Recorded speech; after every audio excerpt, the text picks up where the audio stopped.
DOST in the regions ang pag-uusapan natin para sa buong buwan Oktubre dito sa DOST Report. Ngayong Biyernes, 3 DOST Regional Directors ang magabahagi ng kanilang proyekto na nakatutulong mapabuti ang kabuhayan at mapalago ang negosyo ng ating mga kababayan mula Luzon, Visayas at Mindanao. Alamin ang proyektong Datak Science for the People ng DOST Regional Offices. Mula kina Director Jose B. Patarinog III ng DOST NCR, Director Rowan R. Gelonga ng DOST Region 6 at Director Alfonso P. Alamban ng DOST Region 10. Lahat ng yan at iba pang balita tungkol sa agham at teknolohiya sa bansa mula mismo kay DOST Secretary Fortunato Boy de la Peña. Pakarutukan lahat ng yan sa DOST Report tuwing Biyernes alas 4 ng hapon sa DOST TV Facebook page at YouTube channel. Mga napapanong balita tungkol sa agham at teknolohiya para sa bayan ang hatid namin sa inyo ngayong Biyernes dito lang sa DOST Report. Magandang araw Pilipinas! Ako po si Onin Miranda, ang inyong kapatid sa Imabawid. At kasama po natin ang kalihim ng kagawaran ng agham at teknolohiya, ang nag-iisang DOST Secretary Fortunato Boy de la Peña. Magandang araw po sa Boy. Magandang araw, Onin, at magandang araw sa ating mga taga-subaybay. At para naman po sa ating panayam mamaya, nilipod po tayo sa buong Pilipinas dahil ibibida sa atin ang mga proyekto ng DOST mula sa iba't ibang rehiyon ng bansa. Pero bago yan, pakinggan muna natin ang mga balitang hatid ni Secretary Boy.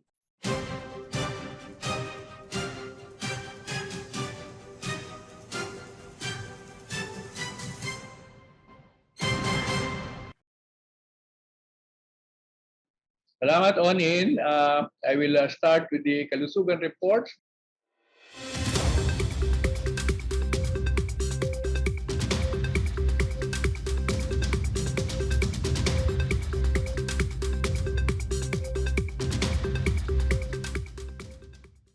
The first is an update given by the DOST, Philippine Council for Health Research R&D, or for Health R&D, and these are actually on the projects that are being supported for the biomedical devices engineering for health program. So this is actually a set of projects in biomedical engineering for health with the De La Salle University's Institute of Biomedical Engineering and Health Technologies as implementer of the researchers. So these are the following updates for the LAPARA project. Okay, so this is actually a robotic articulating laparoscopic instrument, and they are now in phase 2 of the project for the safety test and preclinical studies. The LAPARA project is developing a robotic articulating laparoscopic instrument that aims to improve maneuverability and ease of use for surgeons, as well as lead to faster healing and minimal scarring for patients. This project aims to be a pioneer in the development of cost-effective robotic surgical systems in the Philippines. The second project under the Biomedical Engineering for Health program is the TAYO project, okay, or the robotic rehabilitation for the trunk and lower extremity. Also on phase 2 now, which is the safety testing and formulation of the clinical trial protocol. TAYO is a multifunctional rehabilitation device for early mobilization designed to rehabilitate stroke patients, helping them to gain strength, to be more mobile, and be able to sit and stand. The device also aims to complement and assist therapists and or physiatrists in doing physical therapy. It follows Filipino adult measurements that assist in ankle rehabilitation and has surface electromyography for biofeedback. And the last of the three biomedical engineering devices is Agapay, the Agapay project, a robotic exoskeleton for upper limb rehabilitation. The Agapay project aims to develop a wearable robotic exoskeleton that will provide motor rehabilitation and physical therapy to post-stroke and injured patients. This robotic exoskeleton is envisioned to aid the patient's upper limbs to perform his or her range of motion, eventually regaining motor control. Unlike other upper limb rehabilitation devices, Agapay will have 7 degrees of freedom, which will provide better control and movement precision. In addition, the devices will have an active biofeedback control system and guided user interface to promote rehabilitation of brain muscle control. The proponents have already developed a prototype that has undergone preclinical safety tests and certifications. Recognizing the Research and Development Trust of the Institute, this Institute of De La Salle, they call it DLSU IBEST. Uh, that institute has recently been recognized as a niche center in the region, or NICER, specifically the R&D Center for Medical Robotics. The IBEST NICER will be a center on robotics for movement rehabilitation or biomechanics, robotics for surgery, and neuro-robotics. Next, we have a report from DOST Region 2 that they are deploying 12 units of RX Box in Cagayan Valley, Jida communities. These are the geographically isolated areas. The DOST Region 2 will be deploying 12 units of RX devices, which were received from our manufacturer, Ionics EMS, to rural health units that are classified as geographically isolated and disadvantaged areas. This is in the Cagayan Valley. So this will support maternal and child health, the management of cardiovascular diseases, and among others. The devices will undergo a clinical acceptance test performed by the RxBox Regional Management Team of DOST Region 2 to ensure its accuracy. This clinical acceptance test is the final evaluation for each RxBox package before its deployment to the clinical end users, primary, primary health, primary care health professionals in the targeted rural health units. The initiative aims to provide healthcare technologies for every Filipino, allowing them to access better documentation, diagnosis, and support for patient care across a distance.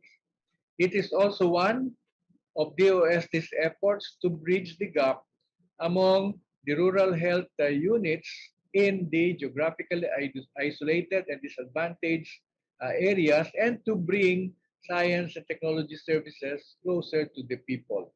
The next one is a report from DOST Region 10 in Northern Mindanao that together with the DOST Food and Nutrition Research Institute and the Maramag Bukidnon Cooperative, they have set up a facility for iron fortified rice. So this is iron fortification of rice. Our Region 10 and DOS FNRI, in cooperation with the Maramag Community Multipurpose Cooperative, established the iron fortified rice for nutrition and overall wellness processing facility in Maramag, Bukidnon. The project is implemented under the DOST Region 10's Community Empowerment through Science and Technology Program, while the technical assistance is coming from the DOST Food and Nutrition Research Institute. Through the technical assistance of DOST FNRI, a complete set of equipment is expected to be installed and to be fully operational by November 2021. The design and execution of FDA-compliant packaging and labeling for iron-fortified rice have also been provided by DOST. We move over to Kabuhayan.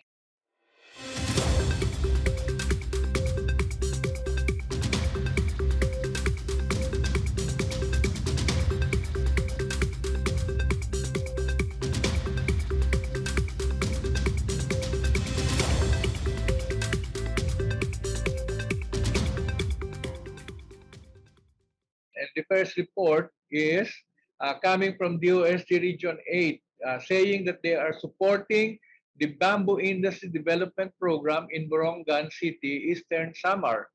Our DOST Region 8, through the Eastern Samar Provincial Science Technology Center, is actively supporting the government's efforts in developing the bamboo industry in the province.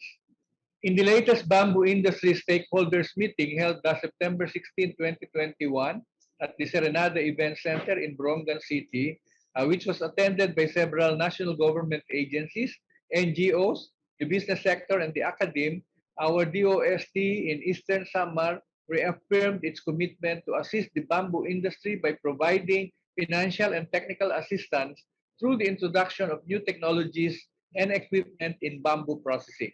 Caritas Borongan Incorporated, the social action arm of the Diocese of Borongan City, leads the Eastern Samar Bamboo Industry Development Council, along with the Department of Trade and Industry, Eastern Samar, as the co-chair.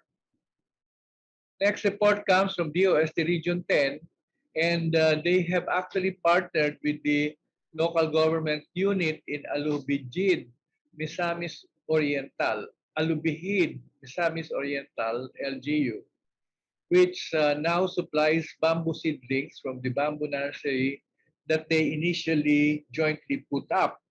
So about 7,179 bamboo seedlings were produced through the intervention and support of DOST Region 8 Provincial Science and Technology Center in Misamis Oriental and the local government unit of Alubijid.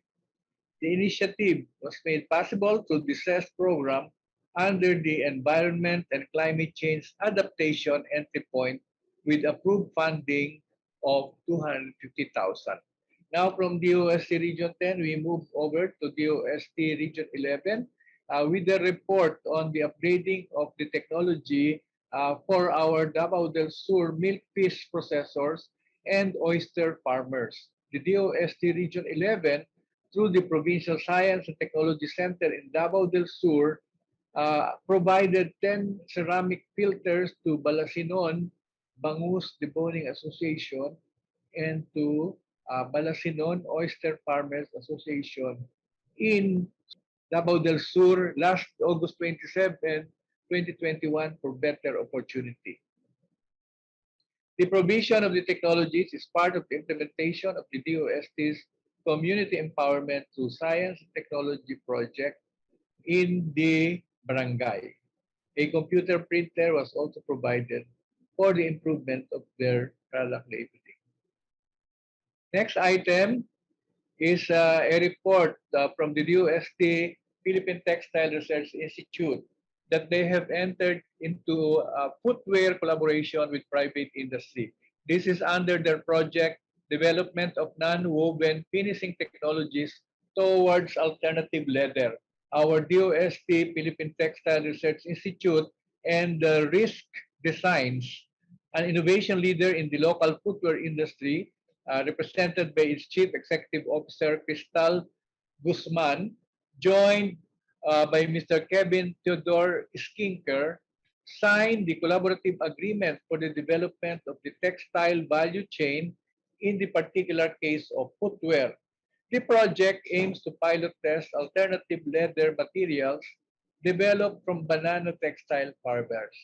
In the short to the medium term, the project aims to encourage innovations to Philippine footwear with access to sustainably produced non-woven textiles. Now comes a report from Region 3 that they are assisting senior citizens in Pura Tarlac, and this is sort of indirectly. DOST Region 3, through its Provincial Science and Technology Center in Tarlac, entered into a memorandum of agreement with the local government unit of Pura for the establishment of a food supplement processing center to benefit mainly the town's senior citizens. Locally planted turmeric and moringa or malunggay plants will be used in the center, which will be operated by the Pura chapter of the Federation of Senior Citizens of the Philippines. A series of capacity building seminars will be held for the members of the association, especially on production, to make sure that products conform with FDA standards. Members of the Federation are entitled to a discount when purchasing the said food supplements. The next is a report from DOST Region 5. So that together with Bicol University, they launched a technology business incubation facility in Albay. DOST Region 5 and Bicol University launched on September 21 a first of its kind Sili Delhi DOST BU Technology Business Incubation Facility or co-working space. And this is in the Bicol region. Called The Grove, the facility is located at the ground floor of the Bicol University Student Union Building. The TBI will provide access to office spaces as well as its shared facilities. It will also function as a revenue-generating shared study workspace for students, faculty and personnel, digital nomads, and professionals. The co-working setup enables faculty, students, researchers, entrepreneurs, and members of working populations to interact, share, and learn new ideas as it promotes sense of belonging to a community, work flexibly, serendipitous encounters with the like-minded people, idea generation, and sharing and business networking. The next, still on Kayusan,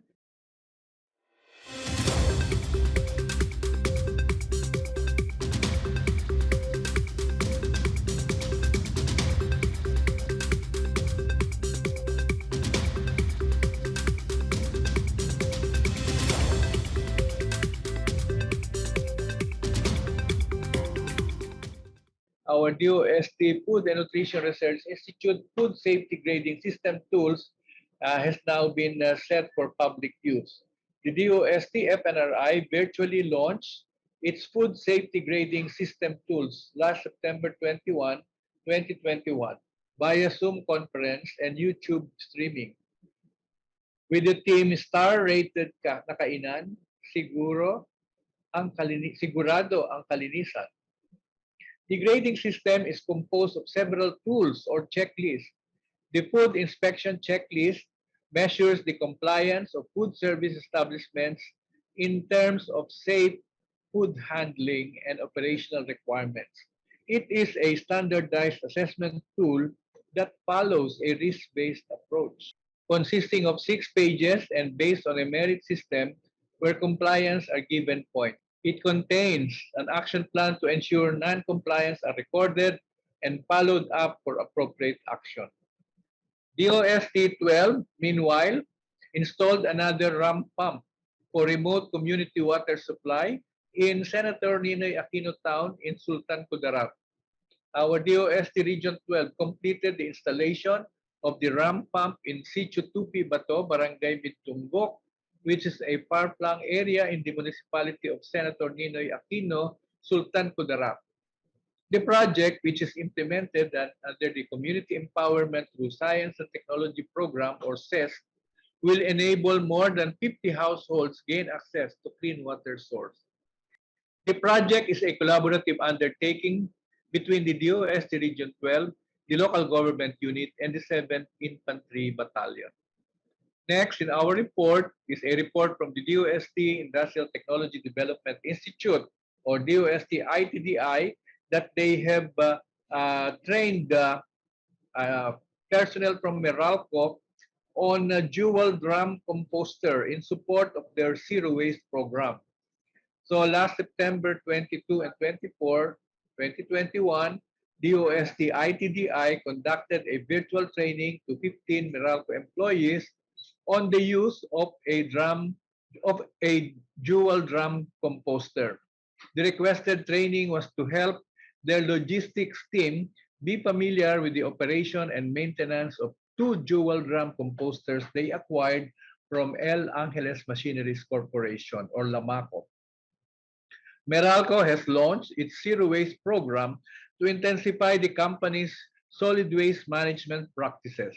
Based on their waste analysis and characterization study, biodegradable waste account for 60% of their total waste generated, which can be diverted from their landfills through efficient and effective composting practice. Next on our list is another report from DOST ITDI that they have conducted an energy audit webinar for Cotabato Industry R&D Consortium. On September 28 to 29, 2021, a webinar on energy audit was conducted for participants from the Cotabato Region Industry, Energy, and Emerging Technologies R&D Consortium. Okay, for their members, for the SUCs, for NGAs, for the local government units, and for SMEs. This consortium requested the said webinar for their third quarter activities of 2021. It provided an opportunity for all relevant stakeholders in the region to be updated on energy efficiency and the Conservation Act, which institutionalizes energy efficiency and conservation, enhances the efficient use of energy, and grants incentives to energy efficiency and conservation projects. The resource speakers for the webinar came from the energy section of ITDI's Chemicals and Energy Division.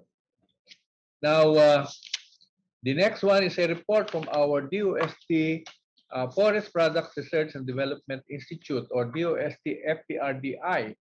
They reported that they formulated a polyurethane coating for using PET bottles for wood application.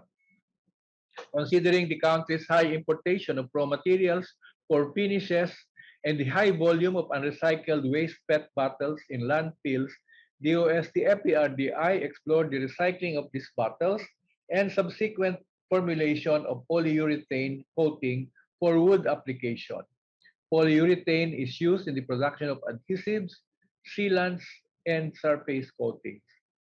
After several stages of test reactions, an orange-brown polymer was obtained, which was confirmed to be polyol. The polyol was formulated into wood finish and applied on wood samples. After a month of curing, the formulated finish was tested for physical performance and properties.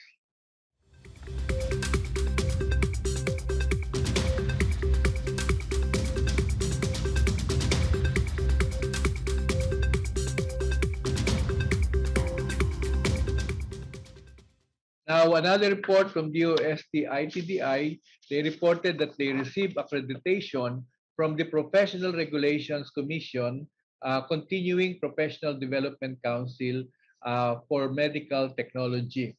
The DOST ITDI received an accreditation from the Professional Regulation Commission, Continuing Professional Development Council of Medical Technology. Through this accreditation, DOST ITDI may now register courses or programs that will give CPD units to participants and who are registered medical technologists. The registered medical technologists need this continuing professional development units for their license renewal as part of the mandate of the CPD law. To date, the DOST ITDI already has 4 accredited programs for 2021, while a program under the medical technology field is the new addition to DOST ITDI's list of professional development programs. Now we go to DOST Cordillera, DOST CAR, DOST TAPI, or Technology Application and Promotion Institute, held a virtual Invent School program for Apayao students. So DOST CAR, in partnership with the DOST Technology Application and Promotion Institute, or TAPI, conducted a virtual webinar entitled Invent School for secondary school students from the Flora National High School in Apayao. That was last September 27 to 28, 2021. The 2-day program aimed to stimulate the creativity and innovativeness of the 45 participants composed of grade 7 to 11 high school students and to promote awareness on topics such as creativity, creative thinking skills, invention development, and intellectual property rights, with resource speakers coming from DOST TAPI. The last item comes from the National Research Council of the Philippines, or NRCP. They have reported that they have held expert classes on chemical communication in nature and biowaste to energy. The NRCP held the back-to-back class. This is episode 5 already, which explained the nature of chemical communication that happened between plants and insects. This was last September 21, 2021 online. The resource person was Dr. Isagani Hanairo, who is Vice Chair of the NRCP Chemical Sciences Division and a full professor at the Biology Department of De La Salle University. Dr. Hanairo discussed how plants and insects speak the language of chemistry through the concept of semiochemicals or the chemical signals used in communication. He also provided the general overview of a common technique used for the study of semiochemistry and its practical applications in consumer products. We have on October 6th, the expert class episode 6 will be featuring global warming and how biowaste could be converted to bioenergy. The source person will be Dr. Aristotle Ubando, NRCP regular member of the host division and a full professor and research fellow of the Mechanical Engineering Department at the De La Salle University. His lecture will open doors to research for potential energy sources that would lead to evidence-based policy recommendations to save us from global warming. The expert class is an activity of NRCP under its Brighter project. It is a platform for advisory or advocacy where science will be used to discuss and explain current issues. It is designed for students at higher levels, for professionals and experts, and will tackle issues that are of national interest. That ends my report for this week, Onin. Maraming salamat po, Sec Boy. Natuhayan po ninyong kabuuan ng DOST updates para sa nagdaang linggo. Sa aming pagbabalik, mga proyekto ng Department of Science and Technology na nakatutulong mabuti ang kabuhayan ng ating mga kababayan mula Luzon, Visayas at Mindanao. Ibabahagi po sa atin ng regional directors ng DOST ang kanilang kwento sa pagbabalik ng DOST Report. Got questions on our minds, answers that we need to find. Let's go. When we ask and wonder, this is how we discover. Let's go. Let's go. From the stars above to waters below, to our hopes, our dreams, and the love we hold. Science until we understand. We can make things right until we got it right. To live our future.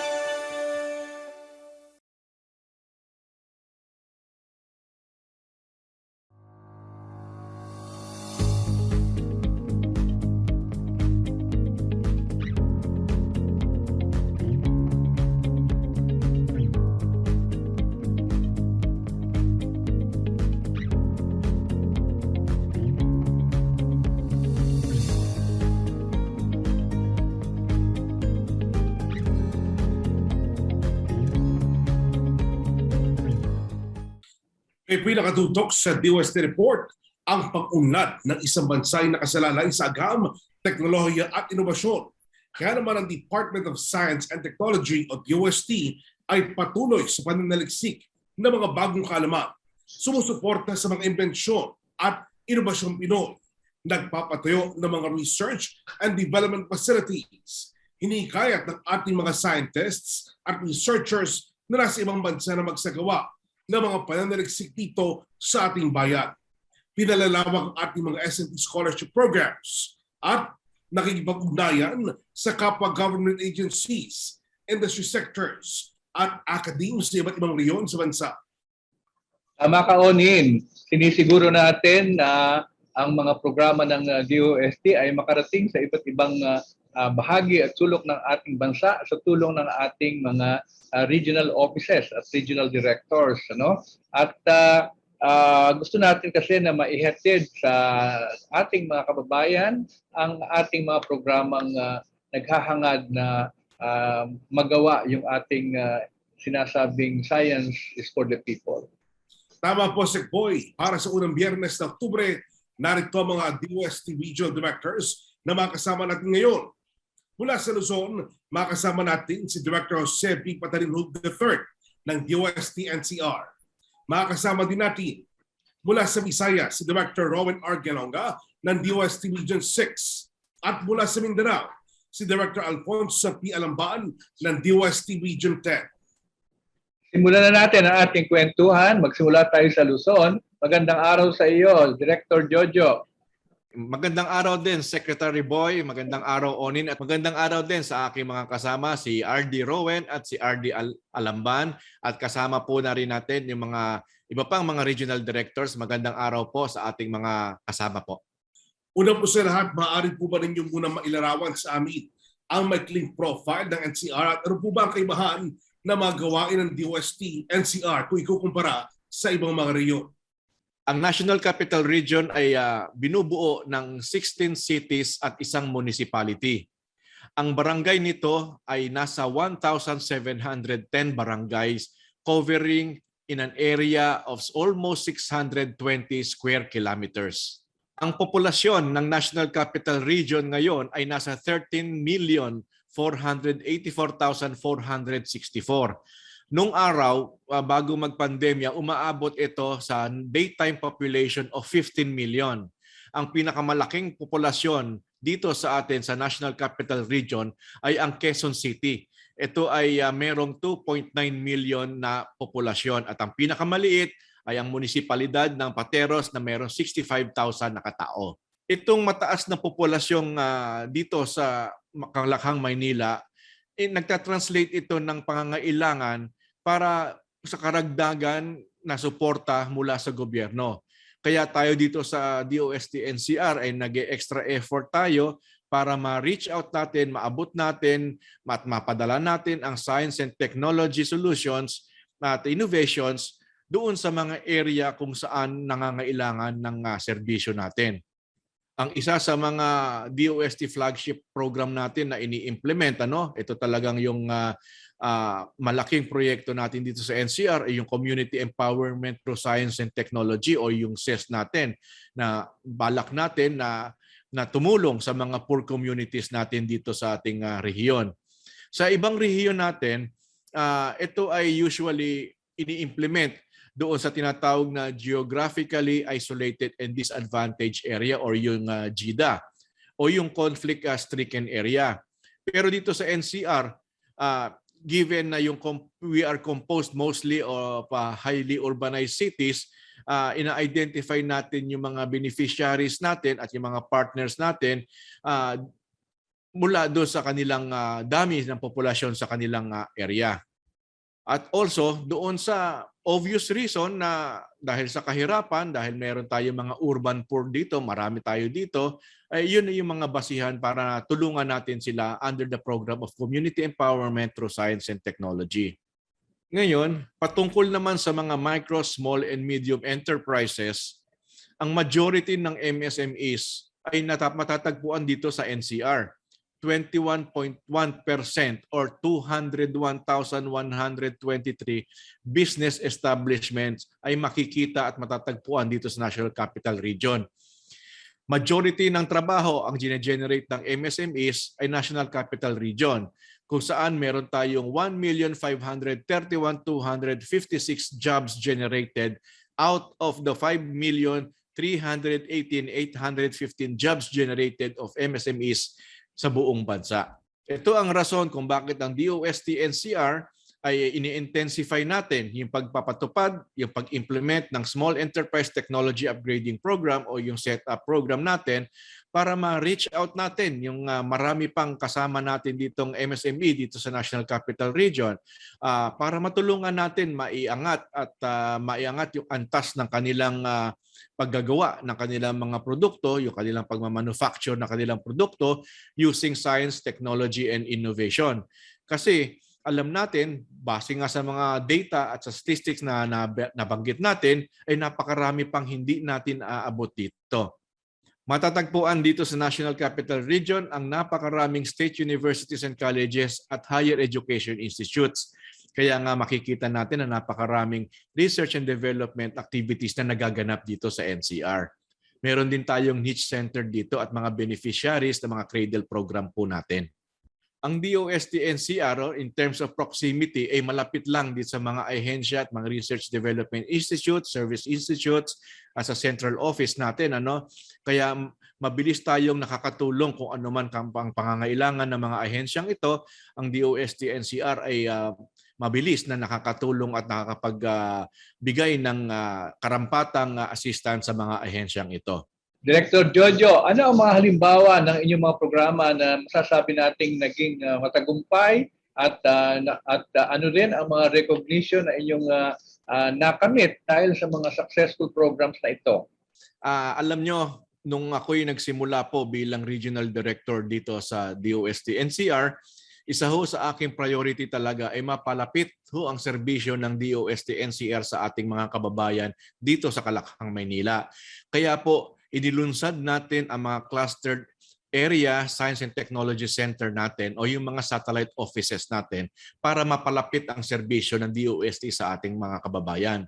Unang-una rito, ang Kamanava Clustered Office natin nasa Malabon, yung Pamamazon Cluster natin na kinabibilangan ng Pasay, Makati, Manila, Quezon City.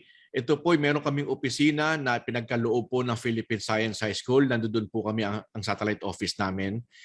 Meron po kaming opisina sa Rizal Technological University sa Boni Avenue para po sa cluster ng Pamamarisan, ang Pasig, Marikina, Mandaluyong at San Juan. Meron din po kaming opisina dito sa Muntinlupa sa MCTI kung saan ang handle naman po niyang cluster ay ang Munta Parlas. Ito yung Muntinlupa, Taguig, Pateros, Las Piñas at Parañaque. Ilan sa mga achievements ng DOST NCR ay ang pagpapatupad ng mga national program. Ang ilan dito ay ang paglilid ng DOST NCR sa Fairness Opinion Board. Pangalawa at ang isang malaking proyekto ay ang Setup 2.0 Project 1 kung saan gumagawa kami ng Science and Technology Road Mapping nationwide. Ang Innovations for Filipinos Working Distantly from the Philippines, yung iForward Philippines, at ang BEI Certification for Local and National Election. Ito ay ilan lang sa mga proyekto na hinahandle ng DOST NCR sa kasalukuyan. Patungkol naman po sa COVID initiatives, tumulong po ang DOST NCR sa pagpapatupad ng mga ilang proyekto ng DOST. Ilan dito ay yung pagpapatupad ng Rapid Pass. Pangalawa po ngayon, kasalukuyan pong ginaganap ay yung intervention trials ng VCO sa Valenzuela City, Muntinlupa City, at ngayon po ay nakikipag-areglo po kami sa FEU. Isa sa mga karagdagang achievements po ng DOST NCR ay yung kasalukuyang pagkakaroon namin sa Regional Development Council ng Regional Research Development and Innovation Committee under the Regional Development Council. Ngayon po ay nakapagpulong na po tayo ng ating mga kasamahan dito sa National Capital Region na kinabibilangan ng mga line agencies at mga planning officers po ng mga syudad dito sa National Capital Region. Ilan sa mga recognition at award o pagkilala na tatanggap ng DOST NCR ay nagmumula pa sa mga local government units katulad ng City of Malabon, Navotas, Muntinlupa, Quezon City at iba-iba pang mga ahensya ng gobyerno na kasama natin dito sa NCR. Nandiyan na yung Department of Labor and Employment NCR, DTI NCR, SMED Council, nandiyan din yung ating mga kasama sa DepEd NCR. Meron din tayo mga awards and recognition na natanggap mula sa Polytechnic University of the Philippines at Technological University of Philippines. Dahil sa mga assistance na na-provide po natin sa kanila, ikinilala nila ang DOST na bahagi ng kanilang mga achievements din at tayo'y binibigyang parangal sa mga tulong at assistance na naibibigay ng DOST sa kanila. Director Jojo, ano po isa sa mga ongoing projects ng DOST NCR ang masasabi niyong tunay na science for the people? At bakit? Isa sa mga proyektong ating tinatangkilik at sinusuportahan ngayon ay yung pagtulong natin sa proyektong Revival and Sustainable Development of Balut and Salted Egg Industry sa Pateros City. Tayo po ay nag-provide ng isang unit na 5-door balut incubator sa Pateros. Dahil sa polusyon sa tubig, ang Laguna Lake nawala sa kanila ang duck raising capacity. Nalipat ito sa Bulacan, Pampanga, Nueva Ecija at iba pang rice-producing provinces. Nawala sa Pateros ang industriya ng pagbabalot. Ang balut making pa naman ang #1 industry ng Pateros at nakilala ang branding ng pagbabalot sa Pateros talaga. Isa sa mga rason kung bakit tayo nag-provide ng isang unit na 5-door incubator ay para ipamalas natin sa mga magbabalot sa Pateros na ang incubation ang technology ng incubation ang kailangan para lumago ang kanilang industriya.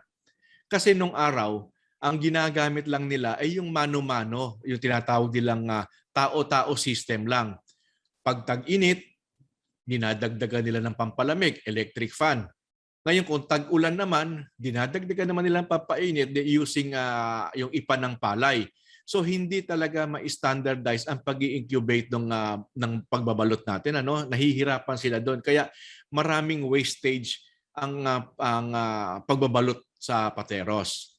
Yung balot incubator natin ay nag-ooperate ngayon with a production capacity of 16,000 eggs per week. At nakakapag-provide siya ng regular employment at nakapagbukas pa ng mga livelihood opportunities at least 100 allied entrepreneurs and workers. Recorded ito ng Pateros City Hall. Dahil sa magandang resulta ng pilot facility natin, gumawa tayo ng hakbang para magkaroon pa ng phase 2 sa programang ito. Dito ay nag-allocate ang local government. Ang local government na mismo ang magpapatayo ng 6.5 million ng isang facility para sa produksyon ng pagbabalot. Pagkatapos nito, sisimulan nila ito sa October, at tayo naman ay magbibigay ng panibagong semi-automated balut incubator. Kung saan itong incubator na ibibigay natin at pagpapagawa natin ay meron siyang mekanismo kung saan automatic na nagtitilt, kung saan uusog dahan-dahan, iikot dahan-dahan yung mga itlog na wala ng human intervention. Mas maganda ang incubation efficiency at magkakaroon tayo ng mas mababang egg breakages, kumbaga. Sa traditional na incubation kasi, yung mano-mano, yung tao-tao na sinasabi nila, nasa 65% lang ang yield ng mga itlog. Sa incubator natin na ilalagay, nasa minimum of 80% ang yield na natin ngayon. So malaking production ang maidudulot nito sa ating mga kababayan. Pangalawa pang magandang balita rito, ang DOST NCR ay inimbita ni Mayor para maging member ng Pateros Balut and Salted Egg Industry Development Council. Direkta yan under sa Office of the Mayor. Ito ay para ma-ensure natin ang sustainability ng proyektong ito. Pangatlo po, tayo po ay magbibigay uli ng assistance sa product development ng thermally processed gourmet products from balut sa puti na may variant na plain in brine, caldereta at apritada, packed in bottles and pouches, para mayroong extended ang shelf life niya. Ito ay makakabigay din at makakapag-generate din ng additional income at the same time provision ng additional livelihood sa mga kababayan natin sa Pateros. Itong pagbobote ng mga balot ay ginawa na nung araw ni Mr. Andy Concio. Tayo rin ang tumulong niyan, na tayo nakipag-usap niyan hanggang naaprubahan niyan nung araw under Technicom. Sa ganitong idea, hindi lamang natin tinitignan kung paano natin maiayos yung quality ng balot, kundi ang magkaroon ng sariling finished product na sila na pwede may pagmamalaki uli ng Pateros. Salamat po, Director Sebi Patarinog III, Director DOST NCR. Makakasama po natin si Director Jojo maya-maya po lamang. Sa puntong ito, makakasama naman natin si Director Rowan R. Gelonga ng DOST Region 6. Magandang araw po. Magandang araw din sa iyo, Onin, at saka kay Secboy, kay RD Jojo, at saka kay RD Al, and of course sa ating mga viewers. Director Rowan, ano naman ang pinagkaiba ng Region 6 sa iba pa nating mga rehiyon at paano ito nagkakaroon ng epekto sa mga uri ng programa natin sa Region 6? Ang Region 6 o ang Western Visayas ay mayroong 6 na provinces, Aklan, Antique, Capiz, Guimaras, Iloilo at saka Negros Occidental. Katulad ng karamihan ng ating mga rehiyon sa labas ng National Capital Region, kami po ay dependent ang aming ekonomiya sa agriculture at saka sa fisheries. Kami po ay isang major agri-fishery region. Number 3 po ang Western Visayas sa palay production sa buong bansa. At kami din po yung number 1 or biggest producer ng sugar at saka sugarcane. More than 60% ng sugarcane production po ay nagagaling dito sa Western Visayas. Kaya po dito natin makikita sa Western Visayas, particularly sa Negros Occidental, ang karamihan sa ating mga malalaking sugar mills sa refineries. Malakas din po ang ating aquaculture at marine fisheries sector, pati na ang ating crops at saka livestock. Marami ang ating mga food processing enterprises sa region sa dahilan na sila po yung gumagawa ng value adding sa ating mga agri-fishery commodities. Dahil din po dito, marami tayong mga programa sa DOST 6 na nakatuon sa sektor na ito.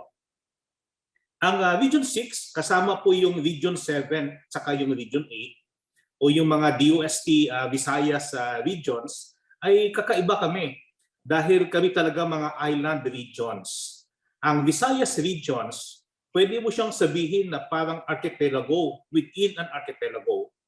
Mahaba ang aming mga coastlines at marami kaming mga coastal settlements at saka coastal communities. Isa ito sa mga dahilan kung bakit malakas ang aming fisheries sector. Ito rin ang dahilan kung bakit napakalaking bahagi ng aming ekonomiya sa Visayas ang tourism. Ilan sa mga major tourist destinations sa buong bansa. At kahit na sa buong mundo, ay makikita mo dito sa Visayas, katulad ng Boracay, ng Cebu, at saka ng Bohol. Yung dagat po ang bumubuhay sa amin sa Visayas. Kaya marami kaming mga programa related to the aquatic and the marine sector. Nandito sa Iloilo ang UP Visayas at ang SEFDEC. At sila po yung mga leading natin na mga research centers sa larangan ng fisheries. Nag-uumpisa na din po kami mag-pioneer sa larangan ng research and development studies on maritime transport. Kasama po dyan yung boat and ship building. Sa katunayan, ang DOST Visayas Regions po ay bumubuo ngayon ng isang science at technology program para po sa development ng aming Visayas Blue Economy. Ang ICT, BPO, BPM sector po ay lumalakas din ang kontribusyon sa aming ekonomiya, lalo na sa aming highly urbanized cities, yung Bacolod City at saka yung Iloilo City. Ang Iloilo at Bacolod rin po ay mga centers of education. At marami tayong mga estudyante na nanggagaling sa iba't ibang bahagi ng Visayas at Mindanao. Marami po kaming mga magagaling na mga universities dito. At karamihan sa kanila, may mga mahuhusay na mga research centers. At yan din po ang dahilan kung bakit humuhusay na po ang research climate sa Western Visayas. Nagagalak po kami kasi sa huling pinalabas na resulta ng DOST R&D survey, number 3 na sa buong bansa ang Western Visayas sa number of R&D personnel at researchers. At number 2 na po kami, naunahan na kami ng NCR sa number ng research publications. Kaya ang isa naming strategy dito sa Western Visayas ay yung very, very good partnership with the academe. Hindi lamang sa research, kasama na po dyan yung technology transfer, yung S&T services, human resource development, at sa halos lahat ng aming science at technology activities dito sa Western Visayas. Director Robin, ano naman po ang achievement ng DOST Region 6 na inyo pong may pagbamalaki? At ano pong karangalan ang natanggap ng DOST Region 6 bunga ng inyong kontribusyon sa magbigay ng makabulang serbisyo para sa bayan? Ang DOST 6 po ay isa sa mga ahensya sa Western Visayas na kinikilala bilang trailblazer at innovation leader talaga. Hindi lamang dahil ang mga proyekto natin ay may kinalaman sa science, technology, and innovation, but also because of the mainly service innovations na atin pong ginagawa dito sa Western Visayas. Halimbawa po, ang DOST 6 ang kauna-unahang government institution na nagkaroon ng ISO 9001 certification. Tayo din po ang unang nagkaroon ng ISO IEC accreditation sa lahat ng mga laboratories sa buong rehiyon. Isa po tayo sa mga nag-pioneer ng public-private partnerships sa pag-operate ng mga technical facilities tulad ng packaging centers. May mga innovation din po tayo in terms of operating and coming up with income sharing arrangement sa ating mga testing at calibration laboratories na yung ating pong kapartner ay ang ating mga local government units.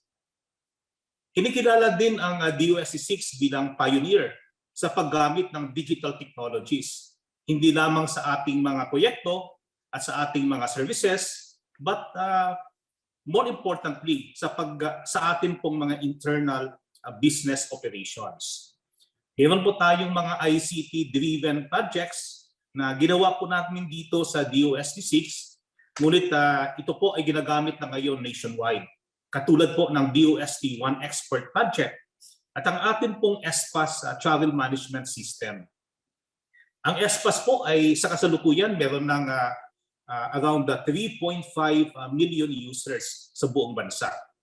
May mga proyekto tayo katulad ng Small Enterprise Technology Upgrading Program at yung ating suporta sa Western Visayas Muscovado Industry na nabigyan parangal po sa Best Public Sector Program Competition ng ating Regional Development Council noong mga nakaraang taon. Gusto ko rin pong sabihin na ang mga awards at recognition po ng head of agency tulad ko po ay talagang recognition yan ng opisina kasi ang accomplishments po ay nanggagaling sa lahat ng regional staff. So yung mga natanggap ko po ng mga recognition, kumbaga, ako lang yung tumatanggap in behalf of the women and men of DOST 6. Finally po, hindi po kami nauubusan ng innovative ideas sa Region 6, sa DOST 6, kasi meron po kaming mga innovation teams. Para po kaming Hogwarts sa Harry Potter. Lahat po kami, member ng innovation team. Ang aming teams po are also our sports and social groupings. Pero higit sa lahat, ang mga team po namin ay yung intention talaga is for them to come up with ideas and innovations na naging source po ng mga special projects namin that eventually became mainstream services of the office. Yan po yung isa sa aming mga innovation strategies. Salamat po. Director Rowen, ano ang halimbawa ng ongoing program ninyo dyan sa Region 6 na masasabi nating tunay na tatak science for the people? Nabanggit ko na po kanina na ang Western Visayas ay talagang agri-fishery region. Napakarami po ng ating mga kababayan dito ay umaasa sa farming at saka sa fishing, sa kanilang livelihood at kabuhayan. Dahil po dyan, isa rin sa aming pinaka-importante na industriya sa Western Visayas ay ang food processing sector. Kasi sa nabanggit ko na, ito yung nagbibigay ng value adding sa ating mga agricultural at fishery commodities. Upang lalo naming mapaunlad ang aming food processing sector, marami po kaming binibigay na assistance at kasama na po dyan ang product packaging. Napaka-importante po ng packaging. Oftentimes, pag napag-uusapan ang packaging, yung iniisip palagi natin yung label design o yung visual presentation ng ating produkto. Natural na po yan kasi pag talagang maganda naman ng yung packaging, ay nakukumbinsi ang ating mga consumers na bilhin ang ating produkto. Subalit sa science and technology na perspective, meron po tayong masigit pa riyan na mga considerations na mga mahalagang bagay sa packaging. Ang packaging po ay may 4 na functions yan. To contain, to protect, to communicate, kasama na po dyan yung visual presentation, and finally, to facilitate the convenience of use. Sa nabanggit ko na, yung ating label design ay kasama na po yan sa communication function ng ating packaging. Isa na po yan sa mga functions ng packaging. Magbibigay na po ako ng classic example kung bakit importante ang packaging. Isa sa mga una naming kliyente ng DOST 6 na tinulungan po ng Packaging Technology Division ng ITDI o ng Industrial Technology Development Institute ng DOST ay ang RG's Butterscotch. Sila po ay gumagawa ng butterscotch. Isa sa mga famous na mga delicacies namin dito sa Iloilo at popular siya na pasalubong item namin.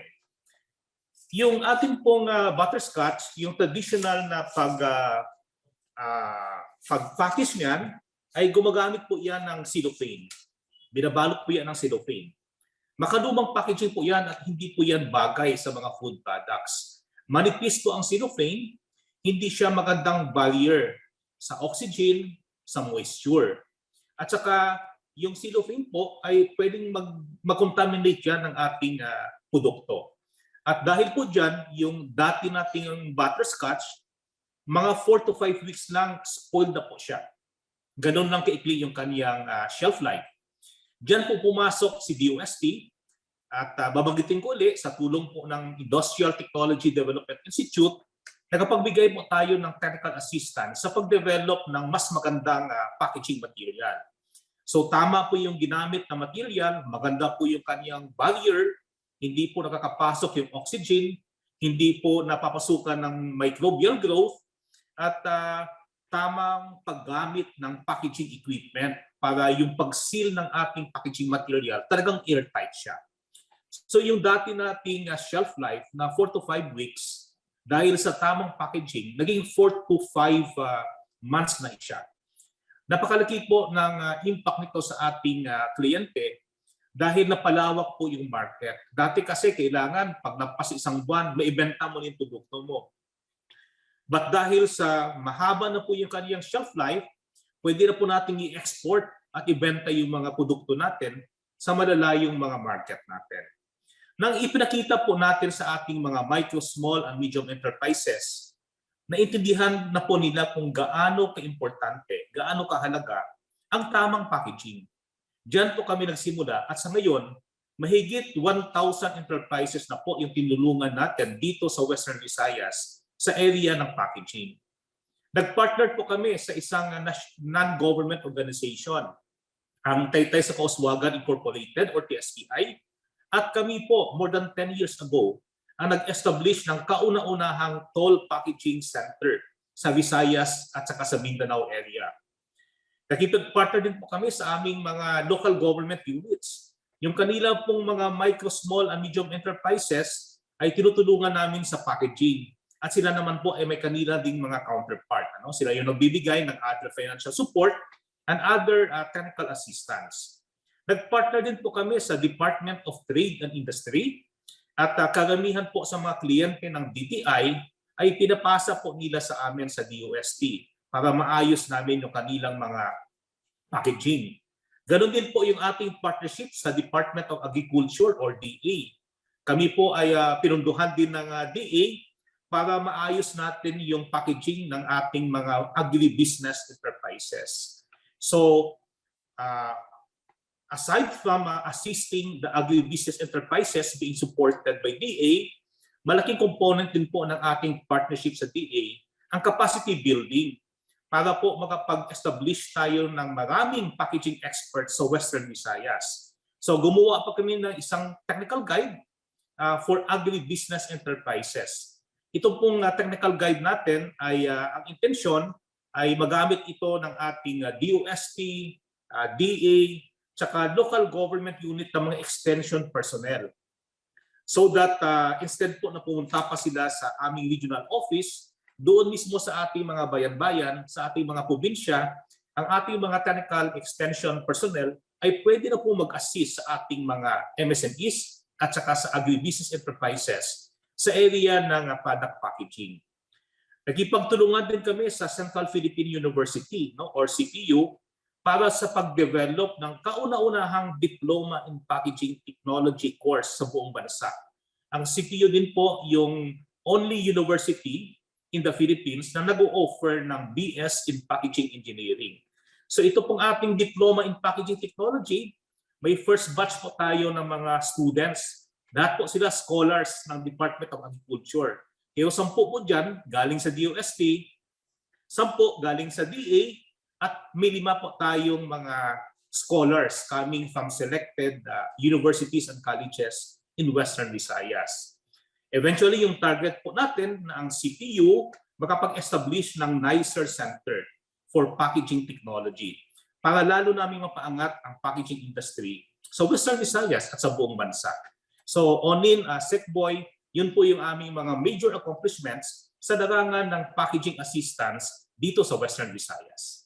Muli po, maraming salamat Director Rowan Argelonga, Director DOST Region 6. Mula Visayas, dumako na po tayo sa Mindanao. Makasama po natin si Director Alfonso P. Alamban ng DOST Region 10. Magandang araw po, Director Alamban. Magandang araw po naman, Onen. Director Al, ano ba ang pinagkaiba ng Region 10 sa kumpara sa ibang rehiyon?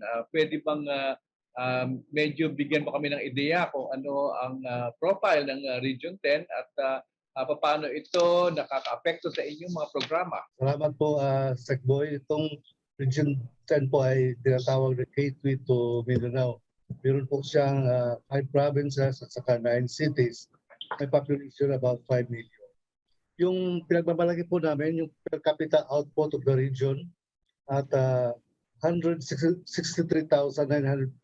pesos in 2020 emerges as second highest among all the regions, following only National Capital Region.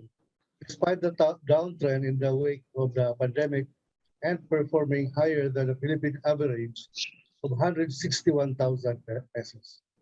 The diversified economic activities, yung resilient food manufacturing and agriculture sector, and other mitigating measures in the region help cushion the impacts of COVID-19 and kept the local economy afloat.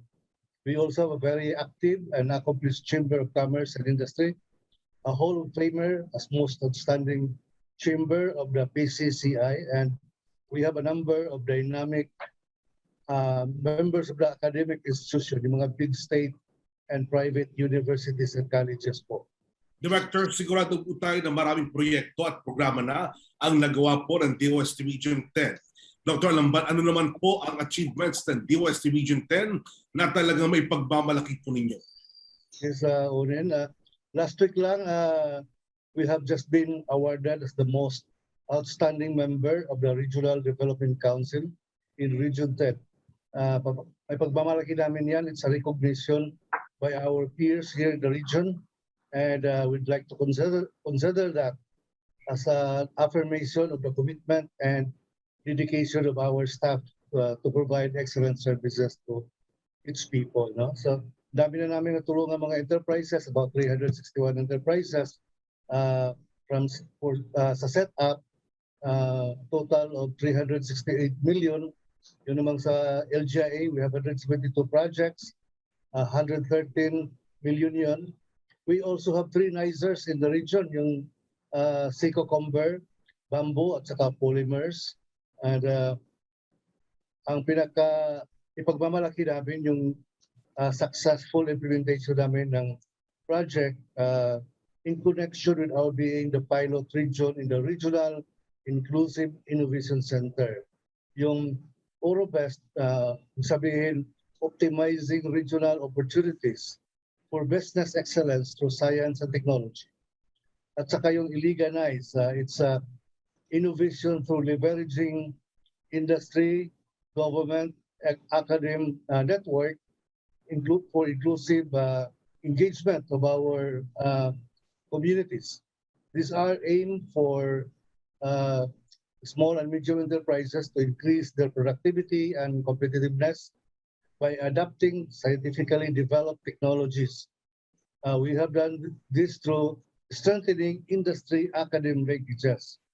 This resulted to more researches conducted, the outcome of which are utilized by our small and medium enterprises.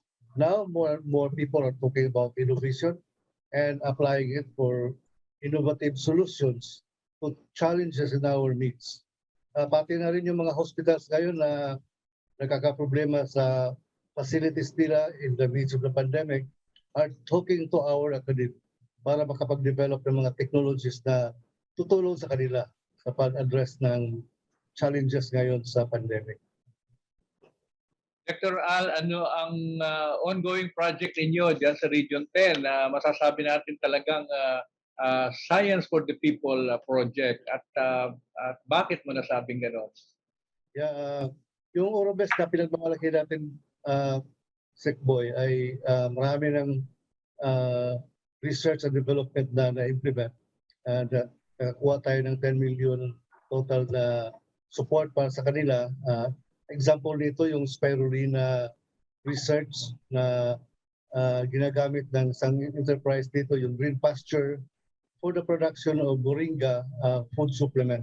Itong spirulina kasi dati ini-import nila, but through the research of the Mindanao State University of Nahawan, they were able to develop protocols to culture itong spirulina. Ngayon, marami ng mga farmers na magbe-benefit nito at pwede na rin i-roll out itong technology to the other adapters.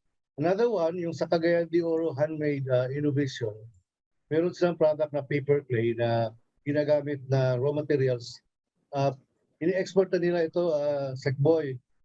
Yung equipment na ginagamit para sa pag-produce ng paper clay was also developed by USTP to a research fund provided by the Department of Science and Technology.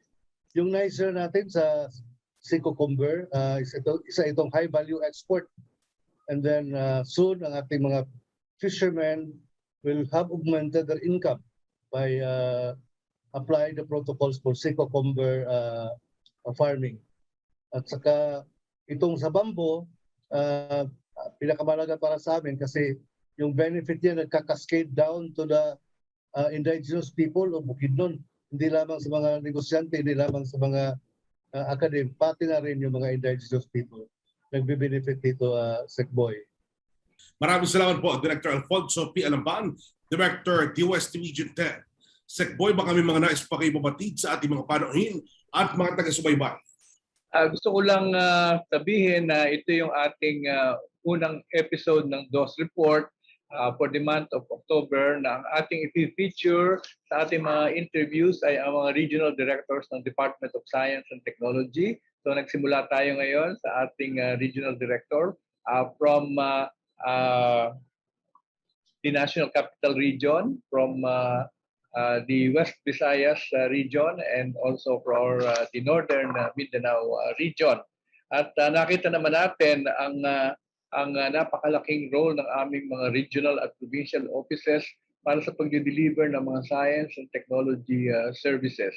Involved sila hindi lamang sa upgrading ng ating mga small and medium enterprises, involved din sila sa pagtulong na maggamit ang science and technology para ma-uplift ang conditions ng ating mga marginalized communities.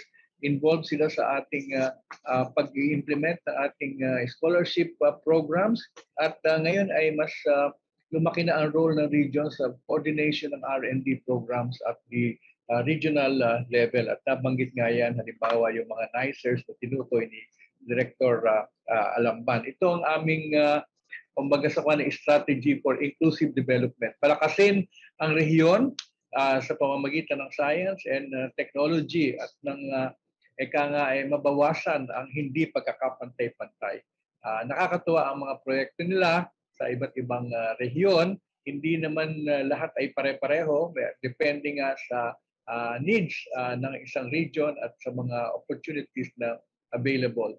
Narinig natin yung mga inireport nila Director Jojo Patalinghog, pati yan sa tungkol sa mga modernization ng balut industry. Nandyan din yung ating mga narinig sa Region 6, ano? Na actually sa kanila nanggaling yung safe, swift, and smart travel passage, ano? Yung S-Pass. At marami din silang mga unique na proyekto sa kanilang rehiyon. At dito nga sa Northern Mindanao ay napakarami rin nilang innovative programs, ano? Whether it has something to do with the propagation or tissue culture for banana plantings, for bamboo planting materials, for the dairy industry, or whether it is capacitating our young people from the indigenous communities, okay, to be productive using technology. So kami ay nagagalak at we are very proud of the accomplishments of our DOST regional officers. Maraming po salamat, Secboy, sa amin pong pagbalik. Makasama po rin si Secboy at ng ating mga panauhin sa pagsagot sa mga tanong ng bayan. Huwag po kayong bibitiyo, magbabalik pa ang DOST Report.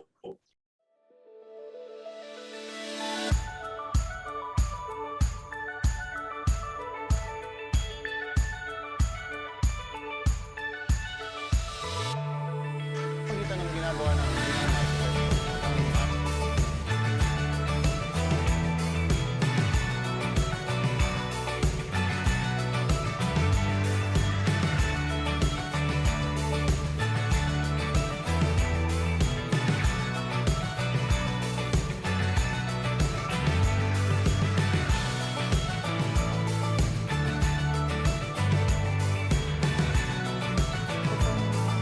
halal certified ang aking restaurant.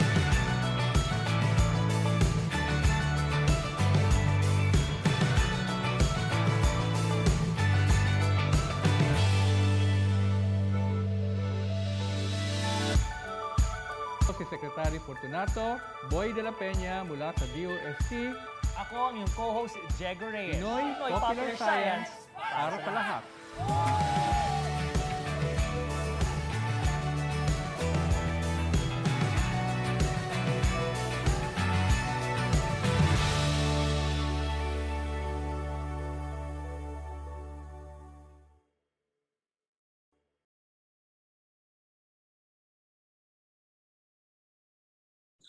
Oras na para sagutin ni Secretary Boy at ang ating mga panauhin ang tanong ng bayan.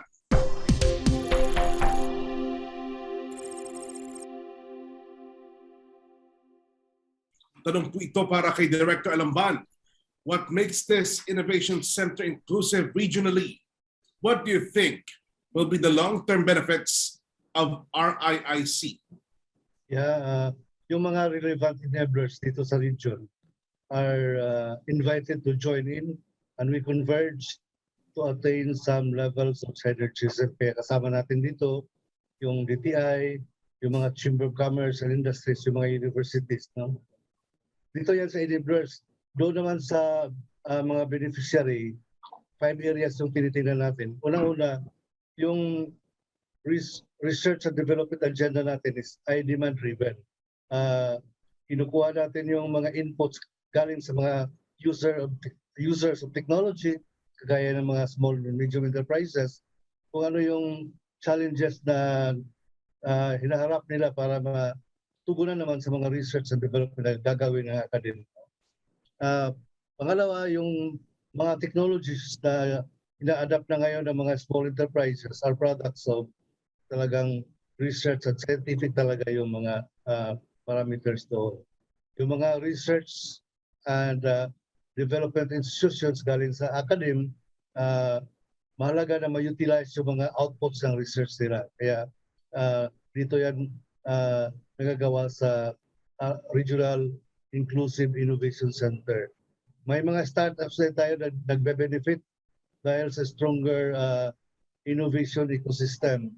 Pati na rin yung mga community livelihood na nasa